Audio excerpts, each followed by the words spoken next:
set an example in the future to make sure that your cabinet and everyone throughout your administration. I really think that when you watch what's going on with what's happening in Washington, I was just watching, as an example, Rex Tillerson. I think it's brilliant what he's doing and what he's saying. I watched yesterday, as you know, our great senator who is going to be a great attorney general, and he was brilliant. And what people don't know is that he was a great prosecutor and attorney general in Alabama, and he was brilliant yesterday. So I really think that I think we have one of the great cabinets ever put together. And we've been hearing that from so many people. People are so happy. You know, in the case of Rex, he ran incredibly ExxonMobil. When there was a find, he would get it. When they needed something, he would be there. A friend of mine who's very, very substantial in the oil business, Harold Hamm, big supporter, he said, there's nobody in the business like Rex Tillerson. And that's what we want. That's what I want to bring to government. I want to bring the greatest people into government because we're way behind. We don't make good deals anymore. I say it all the time at speeches. We don't make good deals anymore. We make bad deals. Our trade deals are a disaster. We have hundreds of billions of dollars of losses on a yearly basis, hundreds of billions with China on trade and trade imbalance, with Japan, with Mexico, with just about everybody. We don't make good deals anymore. So we need people that are smart. We need people that are successful. And they got successful because, generally speaking, they're smart. And that's what I put. I'm very proud of the cabinet. I think they're doing very well. It's very interesting how it's going, but I think they're doing very, very well. Mr. Trump, quick follow-up, sir, on Russia, sir. Thank you, Mr. President-elect. I wanted to ask a few questions on Obamacare. Can you be specific on what guidance you're giving congressional Republicans on the timeline for repeal and replace, Sure. Whether it needs to be simultaneous or a delay? Finally, Obamacare. I thought it was never going to be asked. Ask you, though, if you have outlined a plan for what you want the replace package to look like. Would it guarantee coverage for those who have gotten health insurance through the current Obamacare law? You're going to be very, very proud, as not only the media and reporters, you're going to be very proud of what we put forth having to do with health care. Obamacare is a complete and total disaster. They can say what they want. They can guide you any way they want to guide you. In some cases, they guide you incorrectly. In most cases, you realize what's happened. It's imploding as we sit. Some states have over 100% increase. And 17, and I said this 2 years ago, 17 is going to be the bad year. It's going to be catastrophic. Frankly, we could sit back, and it was a thought from a political standpoint, but it wouldn't be fair to the people. We could sit back and wait and watch and criticize. And we could be a Chuck Schumer and sit back and criticize it, and people would come, they would come, begging to us, please, we have to do something about Obamacare. We don't want to own it. We don't want to own it politically. They own it right now. So the easiest thing would be to let it implode in 17, and believe me, we'd get pretty much whatever we wanted, but it would take a long time. We're going to be submitting, as soon as our secretary is approved, almost simultaneously, shortly thereafter, a plan. It'll be repeal and replace. It will be essentially simultaneously. It will be various segments, you understand, but will most likely be on the same day or the same week, but probably the same day, could be the same hour. So we're going to do repeal and replace, very complicated stuff. And we're going to get a health bill passed. We're going to get health care taken care of in this country. You have deductibles that are so high that after people go broke paying their premiums, which are going through the roof, the health care can't even be used by them because the deductibles are so high. Obamacare is the Democrats' problem. We are going to take the problem off the shelves for them. We're doing them a tremendous service by doing it. We could sit back and let them hang with it. we are doing the Democrats a great service. So as soon as our secretary is approved and gets into the office, we'll be filing a plan. And it was actually pretty accurately reported today, the New York Times. And the plan will be repeal and replace Obamacare. We're going to have a health care that is far less expensive and far better. Okay. President-elect, can we just ask you, sir. President-elect Trump. Mr. President, which one, Mr. President-elect? Well, I was going right Thank here. you. All right, go ahead, then CBS. Okay, President-elect Trump, John Steinberg from Cheddar. When you look at all the meetings that you've had with Carrier and SoftBank and Alibaba, do you conceive of making this a program, maybe sitting inside of Commerce? And then my follow-up question to that is, how soon will we see the program on capital repatriation and corporate tax cuts? Well, if I can save jobs, for instance, I was doing individual companies, and people said, well, but that's only one company, like we did a good job with Carrier. And I want to thank United Technologies, which owns Carrier, but we saved close to 1,000 jobs. And they were gone. And Mike Pence and his staff really helped us a lot.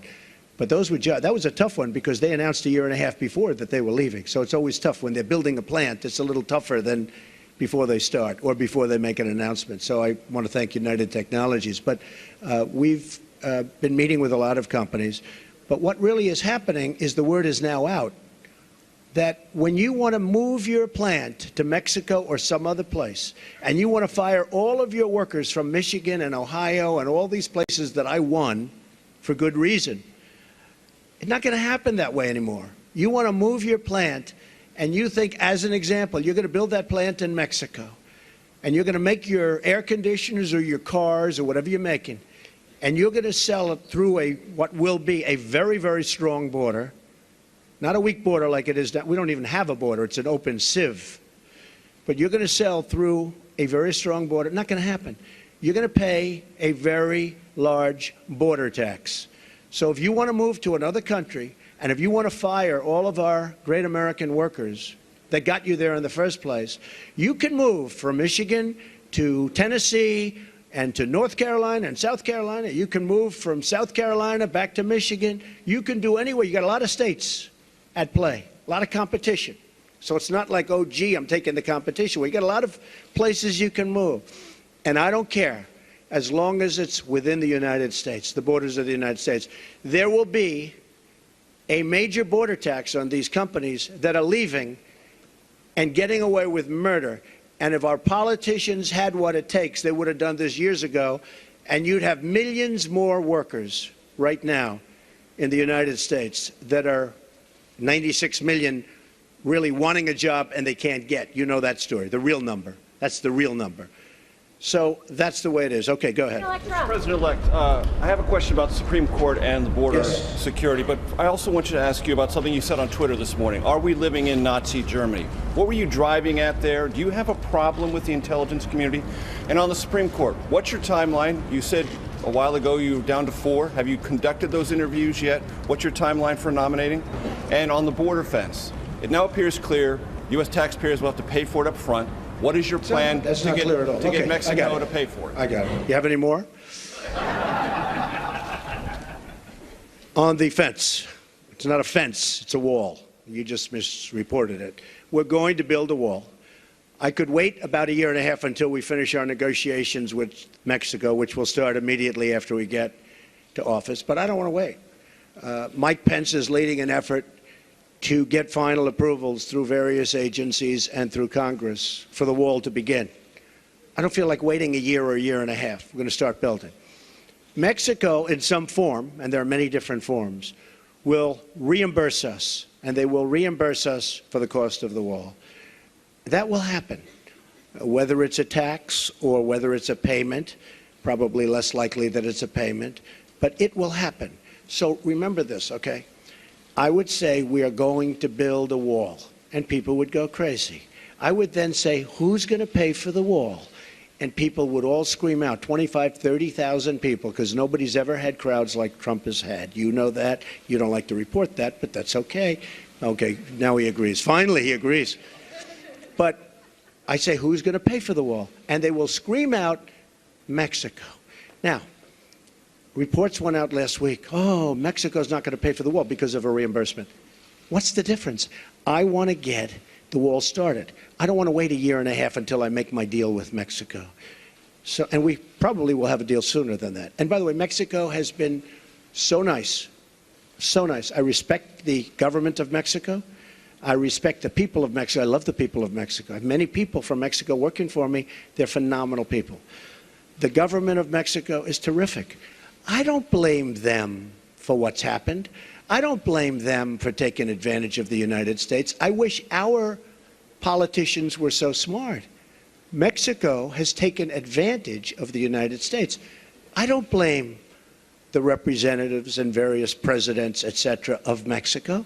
What I say is we shouldn't have allowed that to happen. It's not going to happen anymore. So in order to get the wall started, Mexico will pay for the wall, but it'll be reimbursed. Okay? Supreme Court judge. So, as you know, I have a list of 20. I've gone through them. We've met with numerous candidates. They're outstanding in every case. They were largely recommended and highly recommended by Federalist Society. Jim DeMint was also very much involved in his group, which is fantastic, and he's a fantastic guy. So between Leo and Jim DeMint and some senators and some Congress people, we have a great group of people. I'll be making the decision on who we will put up for Justice of the United States Supreme Court, a replacement for the great, great Justice Scalia. That will be probably within 2 weeks of the 20th. So within about 2 weeks, probably the second week. I consider the first day because we'll also be doing some pretty good signings. And I think what we'll do is we'll wait till Monday. That will be our really first business day, as opposed to doing it on Friday, because on Friday people are going to have a very good time at the inauguration. And then Saturday, as you know, we're having a big church service and lots of good things are happening. So our first day, and you'll all be invited to the signings, but we'll be doing some pretty good signings on Monday and Tuesday and Wednesday and Thursday and Friday, and then also the next week. And you're all invited. But on the Supreme Court, I'll be making that decision, and it'll be a decision which I very strongly believe in. I think it's one of the reasons I got elected. I think the people of this country did not want to see what was happening with the Supreme Court. So I think it was a very, very big decision as to why I was elected. Mr. President-elect, The tweet that you had this morning about are we living in Nazi Germany, what were you driving at there? What are you trying to tell the I people? think it was disgraceful that the intelligence agencies allowed any information that turned out to be so false and fake out. I think it's a disgrace. And I say that, and that's something that Nazi Germany would have done and did do. I think it's a disgrace. That information that was false and fake and never happened got released to the public. As far as BuzzFeed, which is a failing pile of garbage, writing it, I think they're going to suffer the consequences. They already are. And as far as CNN going out of their way to build it up, and by the way, we just found out, I was coming down, Michael Cohen. Michael Cohen is a very talented lawyer. He's a good lawyer in my firm. It was just reported that it wasn't this Michael Cohen they were talking about. So all night long, it's Michael Cohen. I said, I want to see your passport. He brings his passport to my office. I say, hey, wait a minute. He didn't leave the country. He wasn't out of the country. They had Michael Cohen of the Trump Organization was in Prague. It turned out to be a different Michael Cohen. It's a disgrace what took place. It's a disgrace. And I think they ought to apologize to start with Michael Cohen. since you're attacking us, can you give us a question? Mr. President-elect. Go ahead. Mr. President-elect, since you are attacking our news organization, can you give us a chance? Your organization You are attacking our news organization. Your organization Can you give us a is chance terrible. to ask a question, sir? Go ahead. Sir, can you state, Quiet. Mr. President-elect, Go ahead. can you state She's asking categorically, a question. Mr. Don't be rude. President-elect, can you give us a question? Don't be You're rude. attacking us. Can you give us a question? Don't be rude. Can you No, give I'm us not a going to give you a question? question. I'm not going to give you a question. Can you state categorically? You are fake news. Sir, go ahead. Can you state categorically that nobody... No, Mr. President-elect, that's not Go ahead. appropriate. President Obama went too far with the sanctions he put on Russia after the hacking. Do you think they're I don't disproportionate? think he went too far. And what No. will you roll them back? No. And what do you think of Lindsey Graham's I don't say- plan to send you a bill for tougher ones, Plans to send me a bill for for what? tougher sanctions? I hadn't heard Lindsey Graham was going to do that. Lindsey Graham. I've been competing with him for a long time, and he's going to crack that 1% barrier one day. I didn't realize Lindsey Graham's still at it. It's all right. I think Lindsey Graham's a nice guy, actually. I've heard that he's a nice guy, and I've been hearing it. I've been hearing it. Yeah, go ahead. Go ahead. You've been waiting. Go ahead. As far as we understand, the intelligence community are... Ian Pannell from BBC News. Ian Pannell from BBC News. BBC News, that's another beauty. Yeah, thank you. Thank you. As far as we understand it, the intelligence community are still looking at these allegations. It's false news, as you describe it.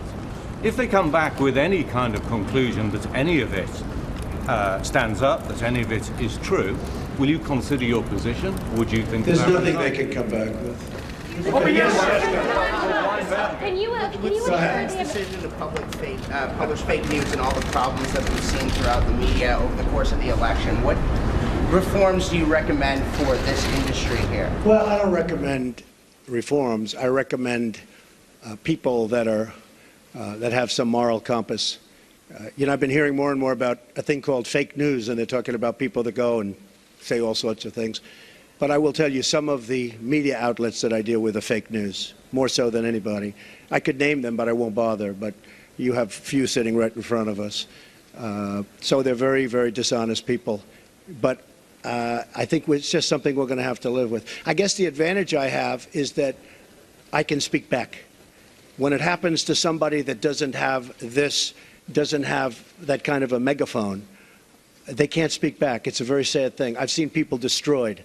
I've seen people absolutely destroyed, and I think it's very unfair. So all I can ask for is honest reporters. Yes. President-elect, I just want to follow up on the questions about the U.S. intelligence community and be very clear about what you're saying. Do you trust your U.S. intelligence officials? And what do you say to foreign policy experts who say you're actually weakening national security by waging this war of words against that community?